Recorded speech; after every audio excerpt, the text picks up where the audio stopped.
The fraud alert arrived while I was comparing paint samples for my apartment wall. 3 transactions, $1,180, $9, $1,080. For a second, I assumed someone had stolen my credit card. I locked the sample cards between my fingers, stepped away from the display, and called the bank. The representative read the merchant name slowly. Rooftop event venue, a balloon designer, a boutique baby store. None of it made sense until my mother's name flashed across my phone before I even finished the call. I was just going to tell you, she said. Tell me what?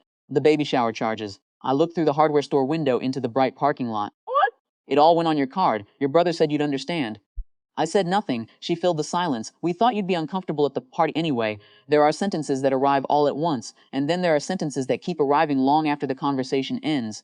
You weren't invited, she continued gently, as though explaining the weather, but your name is in the thank you card. I drove home without buying paint. On my kitchen shelf sat an old brass key attached to a faded blue ribbon. It opened the front door of the house where my brother and I grew up. The locks had changed years ago. The key hadn't. For some reason, I carried it through every move I'd ever made. Not because it opened anything, because I thought it still meant something. That evening, I requested copies of every receipt. They arrived one after another: a rooftop overlooking the city skyline, a balloon wall shaped like clouds, custom embroidered onesies, ordered desserts, a professional photographer, tiny party favors wrapped in linen bags. Every purchase described a celebration in remarkable detail, a celebration I had unknowingly financed. I enlarged one invoice someone had handwritten beside my payment confirmation. Paid, thank goodness. I couldn't tell whose handwriting it was. I wasn't sure I wanted to. The next morning, my cousin sent me a social media screenshot. My brother stood smiling beside his wife, one hand resting on her shoulder while pastel balloons floated behind them. Below the picture was the caption: fully funded by our favorite fool. Hundreds of laughing reactions, people I had known for years, neighbors, friends from school. Maybe they assumed it was an inside joke, maybe it was.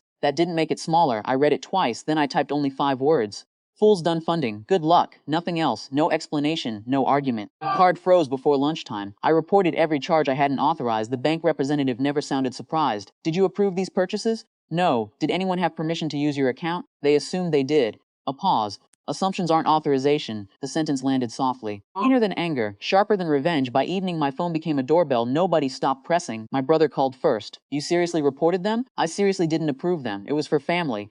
I noticed. Mom texted next. This could embarrass everyone. I stared at the message. Embarrassment had apparently begun only after consequences appeared. Not before. The investigation moved quietly. The bank requested documents, receipts, mops, account history. I answered every question, not because I wanted punishment, because I wanted accuracy. There is a strange comfort in being asked for facts instead of feelings. Facts don't interrupt you halfway through a sentence. 3 days later, automatic payments began failing. The streaming services attached to my account logged everyone out. The cloud storage subscription expired. Monthly warehouse membership renewal declined. A furniture installment tied to my card bounced back to the merchant.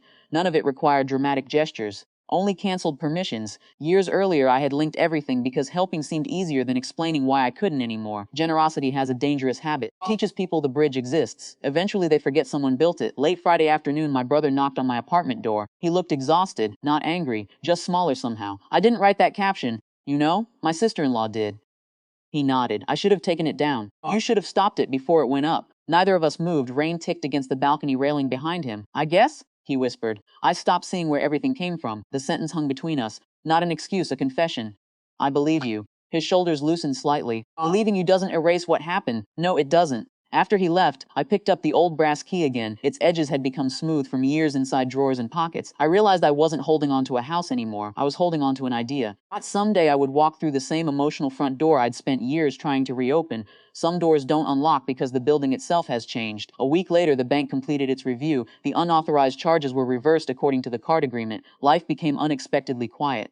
No dramatic family meeting, no public apology, just fewer messages, more distance. Sometimes silence isn't punishment. It's simply what remains after expectations lose their funding. A month later, I returned to the paint store. The same display still stood beneath bright ceiling lights. This time I chose a warm green. The cashier smiled. Starting a renovation? Something like that. Back home, I rolled fresh color across the walls until the apartment no longer echoed the version of me who believed love had to be prepaid. Before putting away the paint tray, I opened the kitchen drawer. The old brass key rested inside. I tied a new ribbon around it, not because I expected it to open forgotten doors, because it reminded me of something worth remembering. Times aren't valuable for the locks they used to fit. They're valuable for teaching you which doors no longer deserve to be opened.